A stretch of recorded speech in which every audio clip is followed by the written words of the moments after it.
Hello അസ്സലാമു അലൈക്കും welcome to YouTube channel. കാണിക്കാൻ പോകുന്നത് നമ്മൾ കിച്ചണിൽ യൂസ് ചെയ്യുന്ന കിച്ചൺ ടവലും അതുപോലെ തന്നെ സ്പോഞ്ച് സ്ക്രബ് എല്ലാം എങ്ങനെ വാഷ് ചെയ്ത് യൂസ് ചെയ്യുക എന്നുള്ളതിൻ്റെ വീഡിയോ ആണ് കേട്ടോ. അപ്പോൾ നമ്മൾ വീഡിയോ പോകുന്ന നമ്മുടെ ചാനൽ ആദ്യമായിട്ട് കാണുന്നതാണെങ്കിൽ സബ്സ്ക്രൈബ് ചെയ്യുക, തൊട്ടടുത്ത ബെല്ലൈക്കൺ ഒന്ന് ക്ലിക്ക് ചെയ്യുന്നത് ഓൾ ഓപ്ഷനിൽ കൊടുക്കുക കേട്ടോ. എന്നാൽ മാത്രമാണ് ഞാൻ ഇടുന്ന പുതിയ വീഡിയോസിൻ്റെ നോട്ടിഫിക്കേഷൻ നിങ്ങൾക്ക് കിട്ടുള്ളൂ. അതുപോലെ തന്നെ സ്കിപ്പ് ചെയ്യാൻ കാണാൻ വേണ്ടി ശ്രമിക്കാം.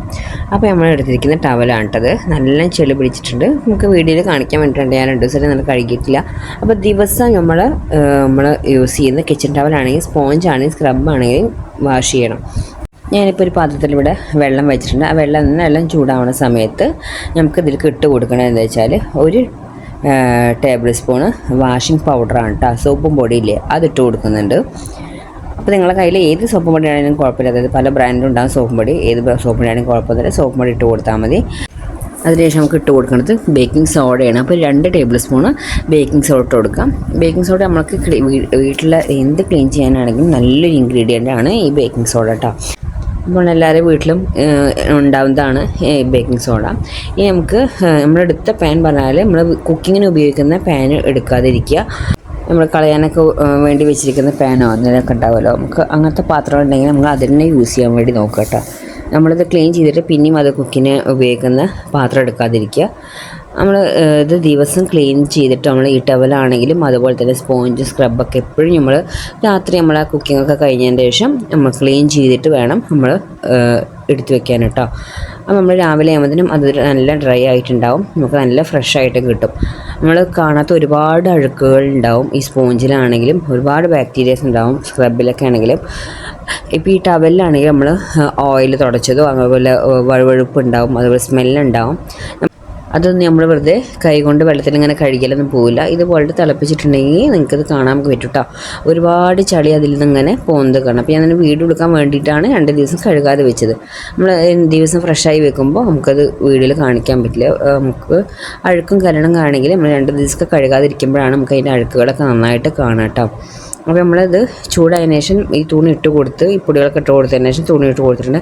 ഇനി നമുക്കിത് ഒരു മീഡിയം ഫ്ലെയിമിൽ ഒരു ഹൈ ഫ്ലെയിമിലിട്ട് ഒരു 10 മിനിറ്റ് തിളപ്പിച്ചെടുക്കണം. ഈ തുണി ഇതുപോലെ തിളച്ച് വരുന്ന സമയത്ത് അതിൻ്റെ ചെളികളൊക്കെ നന്നായിട്ട് ഇറങ്ങി വരും. അപ്പോൾ നമ്മൾ എന്തെങ്കിലും വെച്ചിട്ട് ഇതുപോലെ ഇളക്കി കൊടുത്താൽ മതി. അപ്പോൾ അതിൻ്റെ ഉൾഭാഗമൊക്കെ നന്നായിട്ട് കറക്റ്റായിട്ട് ആ ചെളികളൊക്കെ പോയിട്ട് അതിൻ്റെ വഴുവഴുപ്പുണ്ടെങ്കിൽ വഴുവഴുപ്പും ആ സ്മെല്ലൊക്കെ പോവും. ഒരു 10 മിനിറ്റ് മതി നമുക്ക് നമ്മളെ പണികളൊക്കെ കഴിഞ്ഞ് നൈറ്റിൽ നമ്മൾ പണികളൊക്കെ കഴിഞ്ഞ് എല്ലാം ക്ലീൻ ചെയ്തതിന് ശേഷം നമ്മളിതുപോലെ ആ തുണി ഇതുപോലെ വൃത്തിയാക്കി വെച്ചിട്ടുണ്ടെങ്കിൽ ഒരു ബാക്ടീരിയ കാര്യങ്ങളൊന്നും ഉണ്ടാവില്ല. ദിവസം നമുക്ക് നല്ല നീറ്റിലുള്ള കിച്ചൺ ടവൽ ഉപയോഗിക്കാൻ വേണ്ടി പറ്റും. പിന്നെ അതുപോലെ നമ്മൾ കിച്ചൺ ടവൽ കുറച്ച് ഉപയോഗിച്ച് കുറച്ച് കളറൊക്കെ ചെളി പിടിച്ച് അല്ലെങ്കിൽ ഈ വഴുവഴുപ്പ് സ്മെല്ലൊക്കെ നമ്മൾ കുറച്ച് കഴിഞ്ഞ് നമ്മൾ ആ ടവലുകൊണ്ട് കളയും. അപ്പോൾ ഇതുപോലൊക്കെ ക്ലീൻ ചെയ്തിട്ടുണ്ടെങ്കിൽ കുറച്ചുകൂടി ഇത് ഉപയോഗിക്കാൻ വേണ്ടി പറ്റും. ഇപ്പോൾ നമുക്ക് ഫ്രഷായിട്ട് നല്ല പുതിയ ടവൽ പോലെ തന്നെ നമുക്കിത് കിട്ടും കേട്ടോ. അപ്പോൾ നല്ല തിളച്ച് വന്നതിന് ശേഷം ഇതുപോലെ അങ്ങനെ ആക്കി കൊടുത്ത് നമുക്ക് എല്ലാ ഭാഗങ്ങളും അതിൽ കുതിർന്ന് കിട്ടും. ഇനി നമുക്ക് ഇത് നല്ല ആ ചെളിയൊക്കെ നന്നായിട്ട് ഇറങ്ങി നിങ്ങൾക്ക് കാണാൻ പറ്റും. അതിനുശേഷം നമുക്കിത് ഓഫ് ചെയ്തിടാം കേട്ടോ. ഇപ്പോൾ നിങ്ങൾക്ക് കാണാൻ പറ്റുന്നില്ല, ആ വെള്ളത്തിൻ്റെ കളർ മാറി ആ ടവലിലെ ചെളിയൊക്കെ ആ വെള്ളത്തിൽ ഇറങ്ങി കിടക്കുന്നുണ്ട് കേട്ടോ. ഞാൻ ഉപയോഗിക്കാത്ത പാനിലാണ് ഇതൊക്കെ ചെയ്യുന്നത്. നമ്മൾ കുക്ക് ചെയ്യുന്നതിലും പിന്നെ ഉപയോഗിക്കാൻ നമ്മൾ അതിനായിട്ട് ക്ലീനിങ് ആയിട്ട് ഒരു പാത്രം തന്നെ മാറ്റി വയ്ക്കുക കേട്ടോ. അപ്പോൾ ആ ചെളി കാണുന്നതൊക്കെ ആ ടവലിലുള്ള ചെളികളാണ്. ഇതുപോലെ എല്ലാ ചെളികളും കുതിർന്ന് ആ വെള്ളത്തിൽ വരും. ഞാനിപ്പോൾ അതിൻ്റെ ഫ്ലെയിം ഓഫ് ചെയ്തിട്ടിട്ടുണ്ട്.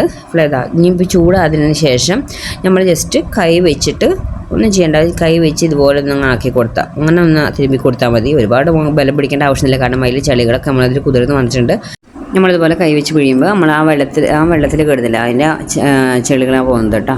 ഇനിയിപ്പോൾ നമുക്ക് നല്ല വെള്ളത്തിലൊന്ന് കഴുകിയെടുക്കണം. അപ്പോൾ നല്ല വെള്ളത്തിൽ കഴുകിയെടുക്കുന്ന സമയത്ത് നിങ്ങൾക്ക് കംഫോർട്ട് നിങ്ങളെ വീട്ടിലുണ്ടെങ്കിൽ അതിലൊന്ന് മുക്കിയെടുത്തിട്ടുണ്ടെങ്കിൽ നിങ്ങൾക്ക് ഉണങ്ങി കിട്ടുമ്പോൾ നല്ലൊരു സ്മെല്ല് കിട്ടും കേട്ടോ. കംഫോർട്ടുള്ളവരാണെങ്കിൽ തുള്ളി വെള്ളം നമ്മൾ ക്ലീൻ ചെയ്യണം നല്ല ഫ്രഷായ വെള്ളത്തിലേക്ക് ഒഴിച്ച് കൊടുത്തിട്ട് ഒന്ന് കഴുകിയെടുക്കുക.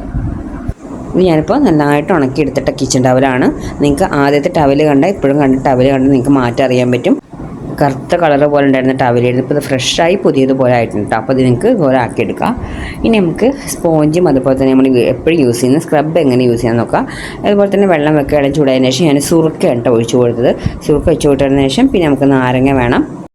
നാരങ്ങ നടു കയറി ഇതുപോലെ ഇട്ട് കൊടുത്തിട്ടുണ്ട്. ചെറിയ നാരങ്ങ ഇട്ടാൽ പിന്നെ അതിന് ശേഷം നമ്മൾ ഇട്ട് കൊടുത്തത് ബേക്കിംഗ് സോഡ തന്നെ ഇട്ട് കൊടുക്കുക. ഇത്ര ഇട്ട് മിക്സ് ചെയ്ത് കൊടുത്തതിന് ശേഷം പിന്നെ നമുക്ക് ഇതിലേക്ക് നമ്മൾ ഉപയോഗിക്കുന്ന ആ സ്ക്രബും അതുപോലെ തന്നെ സ്പോഞ്ചും കേട്ടോ. സ്പോഞ്ച് ഞാൻ വീഡിയോ എടുക്കുന്നതിൻ്റെ 2 ദിവസം മുന്നേ എടുത്തത്, അപ്പോൾ അതുകൊണ്ടാണ് ഇങ്ങനെ നിൽക്കുന്നത്. നമ്മൾ യൂസ് ചെയ്യുന്നതൊക്കെ ആണെങ്കിൽ ഒന്നുകൂടി സോഫ്റ്റ് ആയിട്ടുണ്ടാവും. ഈ സ്പോഞ്ച് നമ്മൾ അധികം കഴിക്കുന്ന പ്ലേറ്റ് മാത്രമേ നമ്മൾ അതുകൊണ്ട് വാഷ് ചെയ്യുള്ളൂ. അപ്പോൾ അതിൽ നമ്മൾ കഴിക്കുമ്പോൾ നമ്മൾ ചിക്കനും അതിൻ്റെയൊക്കെ നെയ്യൊക്കെ അല്ലെങ്കിൽ ബീഫൊക്കെ ഉപയോഗിക്കുകയാണെങ്കിൽ കഴിച്ചിട്ടുണ്ടെങ്കിൽ അതിൻ്റെ നെയ്യും കാര്യങ്ങളൊക്കെ പ്ലേറ്റിലുണ്ടാവും. അപ്പോൾ അതൊക്കെ നമ്മൾ ജസ്റ്റ് പാത്രം കഴുകിയതിന് ശേഷം അവിടെ വയ്ക്കും. അത് നമുക്ക് കാണാൻ പറ്റാത്ത ഒരുപാട് ബാക്ടീരിയകൾ ഉണ്ടാവും. അപ്പോൾ നമ്മൾ പണികളൊക്കെ കഴിഞ്ഞതിന് ശേഷം രാത്രി ഇതുപോലെ ഈ ചൂടുവെള്ളത്തിൽ ഇനിയിപ്പോൾ ഇതൊന്നും ഇട്ടില്ലെങ്കിലും വെറുതെ നിങ്ങൾ ചൂടുവെള്ളത്തിൽ ഇതുപോലെ തിളപ്പിച്ചെടുത്താലും അത് അതിൻ്റെ ബാക്ടീരിയകളൊക്കെ പോയി ക്ലീൻ ആയി കിട്ടും കേട്ടോ. അപ്പോൾ ഞാൻ നന്നായിട്ട് തിളപ്പിച്ചെടുത്തതിന് ശേഷം ഒരു 10 മിനിറ്റോളം ഇതുപോലെ വെട്ടി തിളയ്ക്കുന്ന പോലെ തന്നെ നമുക്ക് തിളപ്പിച്ചെടുത്താണ് കേട്ടോ. അത് നന്നായിട്ട് നമുക്ക് ആ സ്പോഞ്ചൊക്കെ വേണ്ടി എല്ലാം പിഴിഞ്ഞ് ഇതുപോലെ വെച്ചാൽ അപ്പോൾ നല്ല നീറ്റിൽ നമുക്ക് കിട്ടിയിട്ടുണ്ട്. അപ്പോൾ ദിവസവും നിങ്ങൾ പണികൾ വൈകിട്ടാണോ അല്ലെങ്കിൽ രാത്രിയാണോ എപ്പോഴാണ് കഴിയുന്നതെന്ന് വെച്ചാൽ നിങ്ങളിതുപോലെ കിച്ചൺ ടവലും സ്പോഞ്ച് സ്ക്രബൊക്കെ നല്ല ക്ലീൻ ആക്കി വെക്കാൻ നോക്കുക. ഒരുപാട് നമുക്ക് കാണാൻ പറ്റാത്ത അണുക്കളും ഉണ്ടാവും. നമ്മളിത് ഭക്ഷണം കഴിക്കുന്ന പാത്രങ്ങളൊക്കെ കഴുകുന്നതല്ലേ, അപ്പോൾ ഇതുപോലെ കഴുകി ക്ലീൻ ആക്കി വെക്കുക കേട്ടോ. പിന്നെ ക്ലീൻ ചെയ്യുന്ന എല്ലാ ഇൻഗ്രീഡിയൻസും നമ്മൾ വീട്ടിൽ എപ്പോഴും ഉള്ളതാണ്. അപ്പോൾ എല്ലാവരും ഒന്ന് ട്രൈ ചെയ്ത് നോക്കുക. ഇത്രയുള്ള നമ്മുടെ വീഡിയോ ഇഷ്ടം ലൈക്ക് ചെയ്യാനും ഷെയർ ചെയ്യാനും കമൻറ്റ് ചെയ്യാനും സബ്സ്ക്രൈബ് മറക്കരുത്. Okay, bye bye, thank you.